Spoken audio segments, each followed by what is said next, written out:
दिन है तो रात भी है, और रात न होवे तो दिन की कोई कीमत भी ना होवे।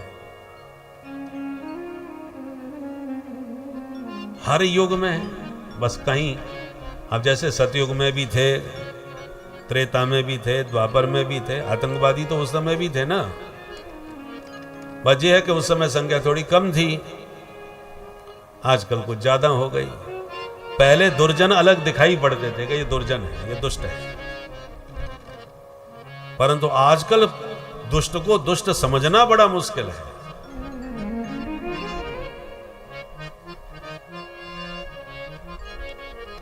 दुर्जन भी सज्जनता के वेश में इस प्रकार से घुल मिल जाते हैं कि आप उनको स्पष्ट रूप से समझना, पहचानना आपके लिए कठिन हो जाएगा। पहले जो दुर्जन था वो था, खुल करके था, सबके सामने था, उजागर था।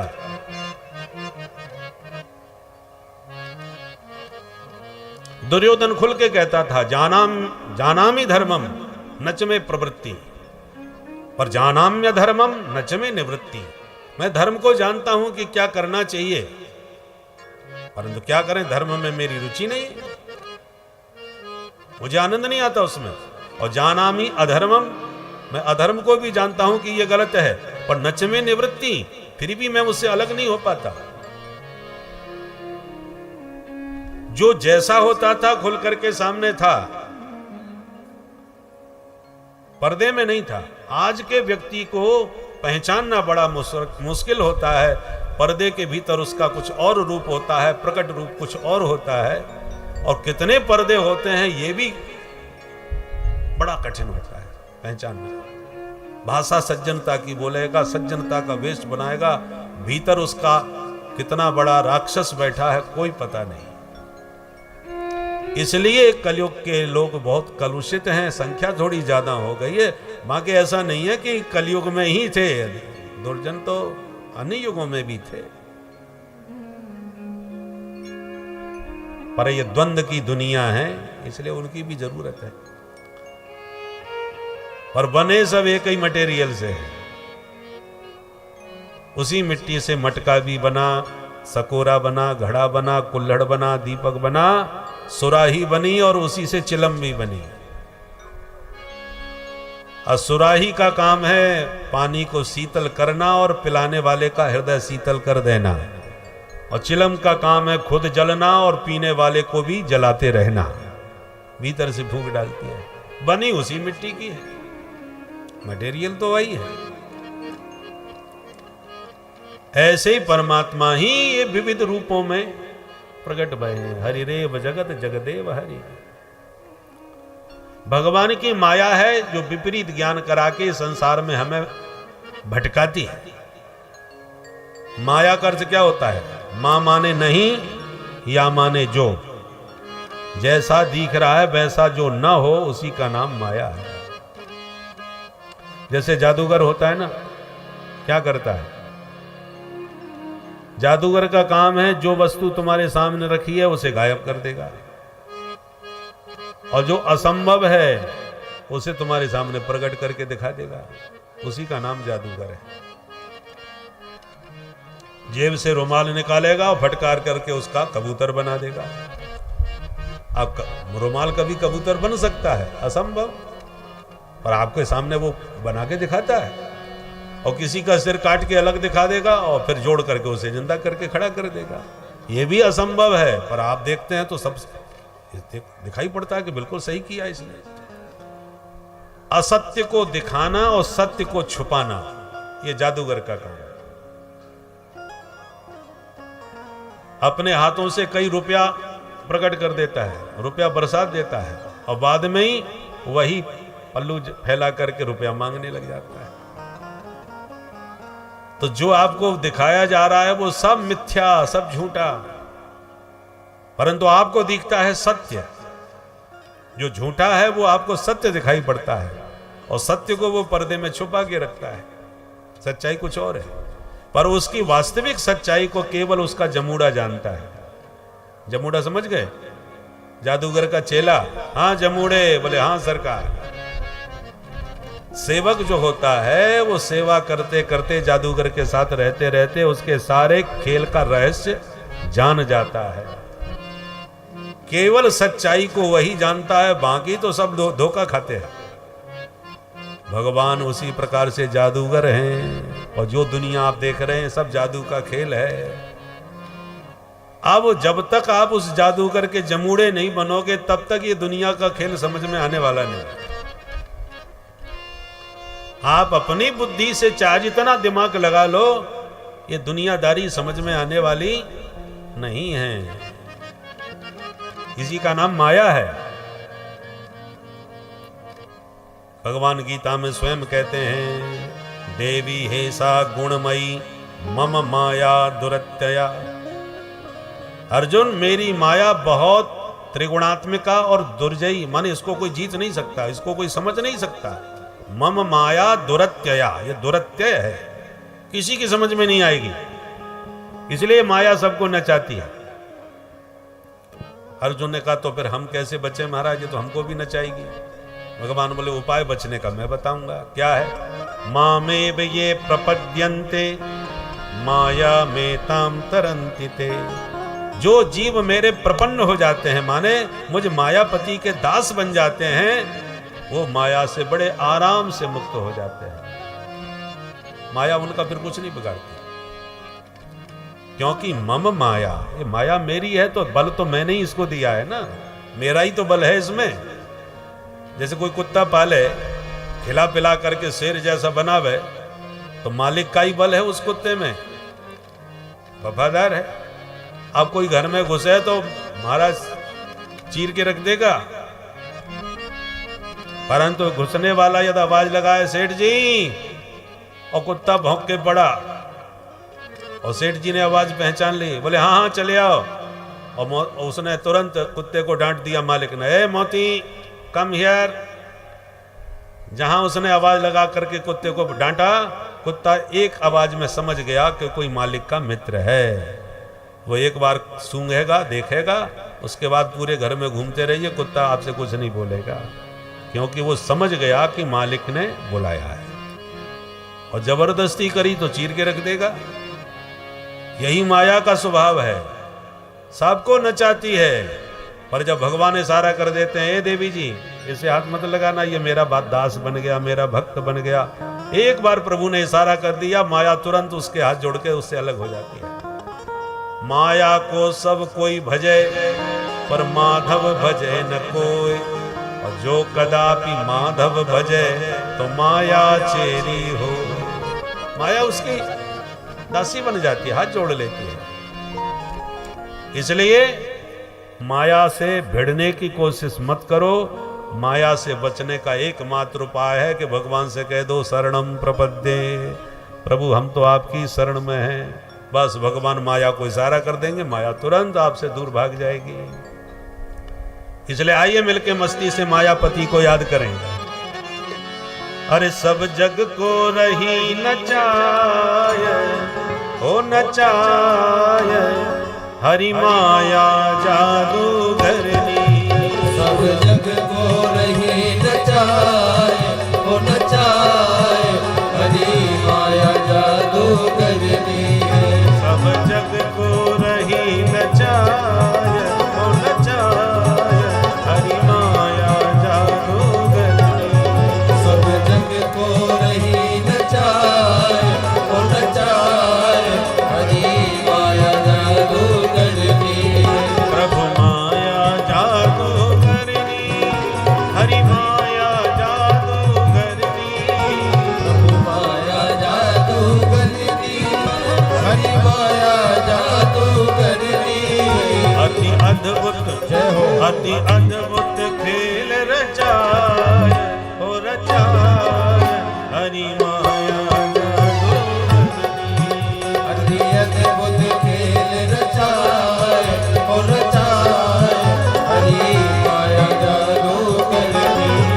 कोया को पार न पावे, ये सबको नाच नचावे। होया को पार न पावे, ये सबको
सदगुरु जही सदगुरु ने बचाए ओ बचाए हरि माया जादूगर जय सतगुरु ने ही बचाए ओ बचाए हरि माया जादूगर दी है अति अद्भुत खेल रचाए ओ रचाए माया जादूगर अति अद्भुत खेल रचाए ओ रचाए हरि माया जादूगर दी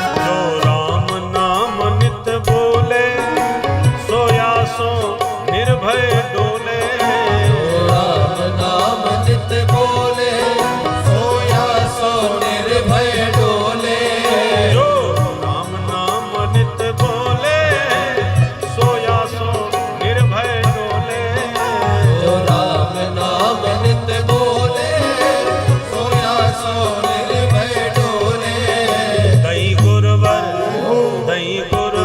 गेल बताए ओ बताए हरि माया जादूगर गुरुवर गेल बताए ओ बताए हरि माया जादूगरनी हरि माया जादूगरनी प्रभु माया जादूगरनी हरि माया जादूगरनी है प्रभु माया जादूगरनी है अति अद्भुत खेल रचाए ओ रचाए हरि माया जादूगरनी अति अद्भुत खेल रचाए ओ रचाए हरि माया जादूगरनी सुख में सुख को दर्शाए दर्शाए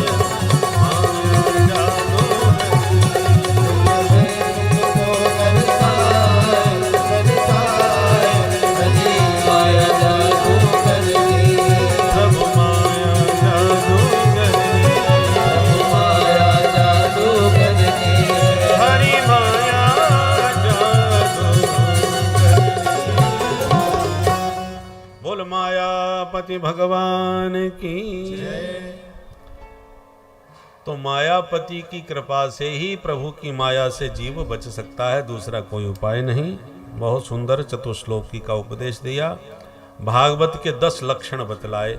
सर्ग विसर्ग स्थान पोषण ऊती मनवंतर कथा ईशानु कथा निरोध मुक्ति और आश्रय, ये भागवत के 10 लक्षण हैं जो तृतीय स्कंध से द्वादश स्कंध पर्यंत क्रमशः वर्णन किए गए हैं। तृतीय स्कंध में सर्ग का वर्णन है। सर्ग माने सृष्टि। सबसे पहले विदुर जी का पावन चरित्र है कि विदुर जी ने धृतराष्ट्र को समझाया कि शांति दूत बन के सरकार स्वयं आ रहे हैं, उनकी बात मान लो। धृतराष्ट्र ने कहा मैं तो मान जाऊंगा पर दुर्योधन मान जाए तब है।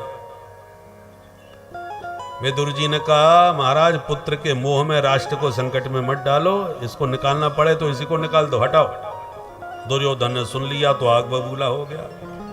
कहे न मत्रोपजिह्वा जिह्मम दास्या सुतम यद बलनैव पुष्ट। तुरंत दुर्योधन ने सभा के बीच में कहा, हे दासी पुत्र, हमारे टुकड़ों पर पलने वाला आज हमको घर से निकलवाएगा। और धृतराष्ट्र मौन रहे, कुछ बोले नहीं। तब विदुर जी समझ गए अब हमारी आवश्यकता यहां नहीं। दुर्योधन तुम हमको क्या निकालोगे, हम ही तुम्हारा परित्याग करके जा रहे हैं। और स्वयं धनुर्द्वार निधाय माया गतव्यथो याद मुर्कुरुमानयान। विदुर जी स्वयं त्याग पत्र दे करके चले गए और तीर्थ यात्रा करते करते उन्हें तीर्थों में भ्रमण करते जमुना के किनारे बहुत दिनों बाद उद्धव जी से भेंट हुई। तब पता चला महाभारत पूरा हो चुका है और गोविंद भी लीला संवरण करके अपने परम धाम जा चुके हैं। सारे यदुवंश का भी संहार हो चुका है। तो विदुर जी सुन के अवाक रह गए। तो उद्धव तुम कहाँ जा रहे हो? उद्धव जी बोले जाते जाते प्रभु ने हमें दिव्य ज्ञान दिया और हमें बद्रीनाथ जाने का आदेश भी दिया। मैं बद्रीनाथ जा रहा हूं। विदुर जी बोले कौन सा ज्ञान दिया भाई, हमको भी सुना दो। उद्धव जी बोले हम सुनाने की स्थिति में नहीं, सुनने का मन है तो आप मैत्रेय मुनि के पास जाओ जो तुम्हें हरिद्वार में मिलेंगे। उन्होंने भी मेरे साथ बैठ के सुना था। तब उद्धव जी तो बद्रीनाथ चले गए और विदुर जी हरिद्वार में विदुर जी को मैत्रेय जी से भेंट हो गई और यहीं से विदुर मैत्रेय संवाद प्रारंभ। सृष्टि के विषय में जिज्ञासा विदुर जी ने करी तो मैत्रेय जी ने विस्तार से सृष्टि प्रक्रिया बताई कि श्रीमन नारायण के नाभि कमल से जब ब्रह्मा जी प्रकट हुए तो ब्रह्मा जी ने तपस्या करके चतुश्लोकी का ज्ञान प्राप्त किया और फिर उस ज्ञान को आत्मसात करके सृष्टि का विस्तार किया। तो सबसे पहले 4 ऋषि प्रकट किए, सनक, सनंदन, सनातन, सनत कुमार। चारों से कहा तुम भी सृष्टि करो बच्चों। चारों ने कहा हमको चक्कर में मत डालो, हम केवल हरि भजन करेंगे। ब्रह्मा जी को क्रोध आ गया, बच्चों ने बात नहीं मानी हमारी। तो ब्रह्मा जी का कोप ही उनकी भ्रकुटी से एक बालक के रूप में प्रकट हो गया और वो बालक बड़ी जोर से रोता हुआ बोला मुझे नाम दो, मुझे काम दो। ब्रह्मा जी बोले तुम रोते बहुत भयंकर हो, इसलिए नाम है तुम्हारा रुद्र। बोल शंकर भगवान की यही महादेव शिव हैं। बोले तो काम भी बताओ हमें।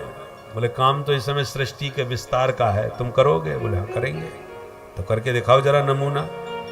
तो बोले बाबा ने भूत प्रेत डांकनी पिशाचनी तमाम पैदा कर डाली। ब्रह्मा जी बोले बस बस हो गई सृष्टि, भाई तुम तो शांति से बैठ के भजन करो, ऐसी खतरनाक सृष्टि हमको नहीं करानी। तो बोले बाबा अपने भजन में मस्त हो गए। ब्रह्मा जी अब फिर व्यस्त हो गए, अब क्या करें?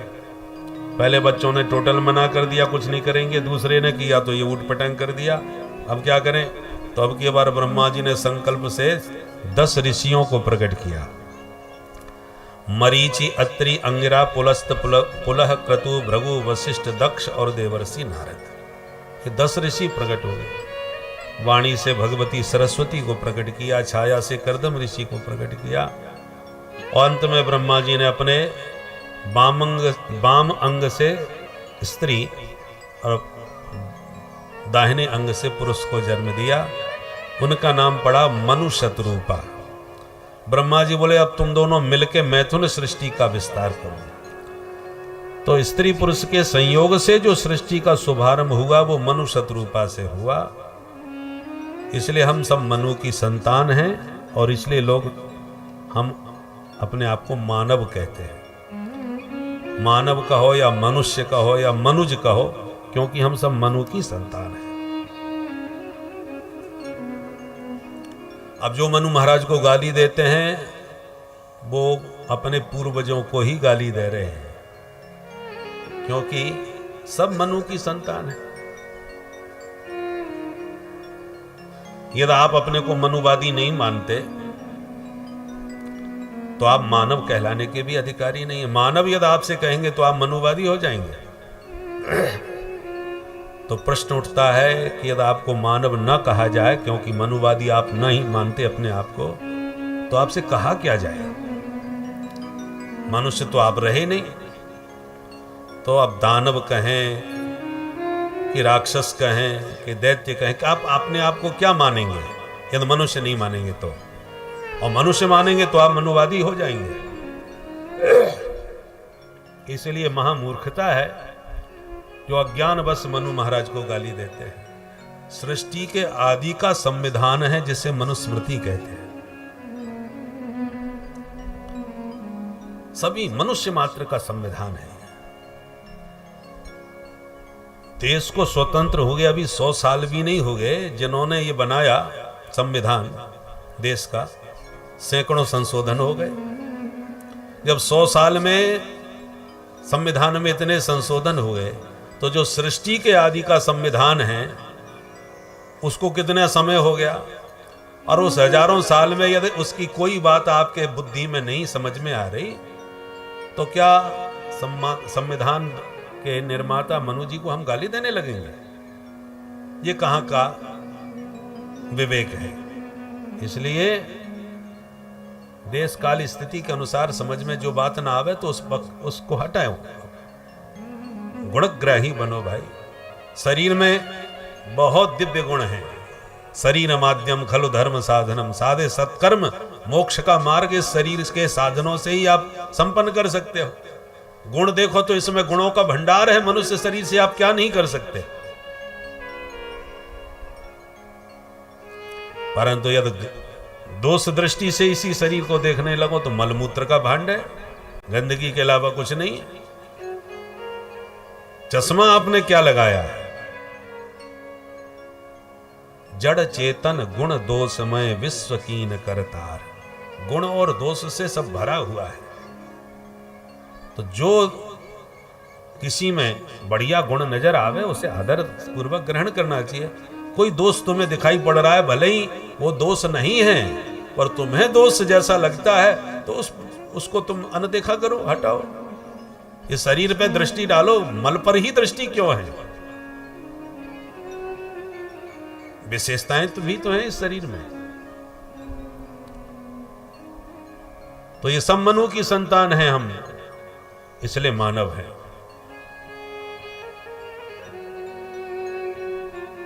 मनु महाराज के 5 संतान हुई, 2 बेटा 3 बेटी। बेटियां हुई आकुति, देवहूति और प्रसूति। बेटा हुए प्रियव्रत और उत्तानपाद।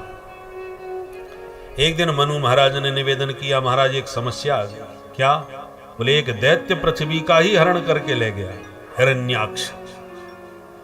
तब ब्रह्मा जी ने प्रभु से प्रार्थना करी, ध्यान लगाया तो तुरंत उन्हें छींक आई और छींकते ही उनकी नासिका रंध्र से भगवान वराह बन के प्रकट हो गए। बोल वराह भगवान की जय। वराह भगवान ने प्रकट होकर के हिरण्याक्ष का वध किया, पृथ्वी का उद्धार हुआ। महाराज जी, हिरण्याक्ष कौन था?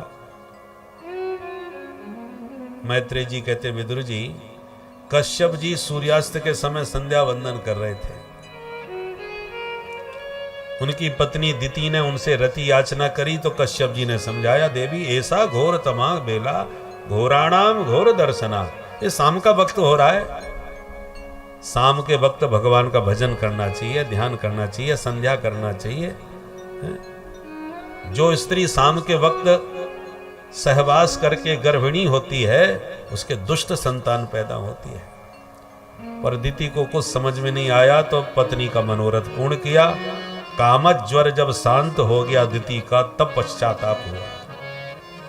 कश्यप जी ने कहा अब पछताने से कुछ नहीं होगा।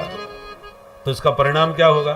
बोले परिणाम ये होगा कि तुम्हारे गर्भ से 2 आतंकवादी पैदा होंगे, दोनों महादुष्ट दैत्य। डर के मारे देवी दिति ने 100 वर्षों तक बच्चों को जन्म ही नहीं दिया। स्वर्ग जलने लगा दिति के तेज से। देवताओं ने ब्रह्मा जी से कहा ये क्या आफत है महाराज? तो ब्रह्मा जी ने ध्यान लगा के बताया कि मेरे जो मानस पुत्र सनकादिक है ना, वो एक बार वैकुंठ चले गए थे प्रभु का दर्शन करने के लिए। तो दरवाजे पर भगवान के पार्षद जय विजय ने रोक दिया। तो उनको क्रोध आ गया तो उन्होंने दोनों को 3 जन्म तक राक्षस बनने का शाप दिया है। वे ही दोनों भगवान के पार्षद आज दिति के गर्भ में आ गए। समय पाकर 2 दैत्यों का जन्म हुआ, हिरण्याक्ष और हिरण्यकश्यप। आज भगवान ने वराह रूप धारण करके हिरण्याक्ष का वध कर दिया और हिरण्यकश्यप तभी से भगवान का परम शत्रु बन गया। अब सृष्टि का विस्तार हुआ, पृथ्वी का उद्धार हुआ। तब सबसे पहले बेटियों का वंश बतलाए। 3 बेटियों में मझली बेटी है देवहूति, जिसका विवाह करदम ऋषि के साथ में हुआ। करदम जी ने 9 बेटियों को जन्म दिया और 10वीं संतान के रूप में साक्षात भगवान कपिल रूप में प्रकट हो गए। बोल कपिल भगवान की सांख्य शास्त्र के प्रवर्तक भगवान कपिल हुए। कपिल भगवान का दर्शन करने स्वयं ब्रह्मा जी अपने ऋषि पुत्रों के साथ आए तो करदम जी ने ब्रह्मा जी से प्रार्थना करी, महाराज मेरे घर में 9 बेटी हैं और आपके साथ में 9 बेटा हैं, बढ़िया जोड़ा बन जाएगा यदि आप कृपा कर दो तो। ब्रह्मा जी बोले बहुत अच्छी बात है। नारद जी सिर्फ घूमने गए थे इसलिए घूमते ही रह गए, बाकी 9 ऋषियों के विवाह हो गए। बड़ी बेटी कला देवी का विवाह मरीचि मुनि से कर दिया, दूसरी बेटी अनुसुईया का विवाह अत्रि मुनि से कर दिया, तीसरी अरुंधति का विवाह वशिष्ठ जी से कर दिया, चौथी ख्याति का विवाह भृगु जी से कर दिया, शांति का विवाह अथर्वणी जी से, क्रिया का विवाह क्रतु जी से, हविर्भू का विवाह पुलस्त्य जी से। ऐसे सब बेटियों का विवाह करके विदा कर दिया। और करदम जी ने कहा देवी जी बेटियां ससुराल गईं और बेटा तुम्हें दे दिया, जिम्मेवारी पूरी हुई, अब अपने राम चलते हैं। घर छोड़ के करदम जी तपस्या करने चले गए और ब्राह्मणों को शिक्षा दी कि कितना भी अनुकूल परिवार क्यों ना हो, और ब्राह्मण का कर्तव्य है चतुर्थ चरण में संन्यास ग्रहण करके ब्रह्म का आराधक, ईश्वर का आराधक बन जाना चाहिए, क्योंकि ब्राह्मण का शरीर ब्रह्म ज्ञान के लिए ही प्राप्त होता है। इससे उत्तम शरीर सृष्टि में कोई दूसरा नहीं है। और इतने उच्च कोटि के ब्राह्मण शरीर को प्राप्त करके भी यदि आप फिसल गए, गिर गए, तो बहुत बड़ा पतन किया है। जैसे आप सांप सीढ़ी खेलते हो, देखा होगा, सीढ़ी मिल जाती है तो ऊपर चले जाते हैं, सांप खाता है तो नीचे आ जाते हैं। तो बहुत सावधानी से चलना पड़ता है। पता चला सीढ़ी चढ़ते चढ़ते आप पहुंच गए 98 पे। 98 तो फिर तो 100 पार करना ही है, और 99 पे सांप आ गया, और गोटी चली तो 1 आ गया। अब 99 ने सीधे खा करके तुम्हें 10 पे उतार दिया, 1 अंक से चूक गए, तो कितना बड़ा पतन हो गया। पूरा खेल दोबारा खेलो। उसी प्रकार ये सारा संसार सांप सीढ़ी का खेल है। सांप माने सर्प को, ये अघासुर था ना, सांप बन के ही आया था। अघ माने पाप, हमारे पाप भी अघासुर की तरह सांप बन के आते हैं, हमें खा के नीचे गिराते हैं। और जो हमारे अच्छे कर्म हैं वो पुण्य बन के आते हैं, वो सीढ़ी लगा करके आपको ऊपर उठाते हैं। पुण्य ऊपर पहुंचाते हैं और पाप नीचे गिराते हैं। पाप से पतन और पुण्य से उत्कर्ष, ये है सांप सीढ़ी। कोई अच्छा प्रबल पुण्य आ गया तो कोई सदगुरु अच्छा मिल गया और शुभ कर्म हो गए, आपको ऊपर उठा दिया। और तब तक कोई अशुभ अमंगल पाप उदय हो गया, उसने पटक के नीचे गिरा दिया।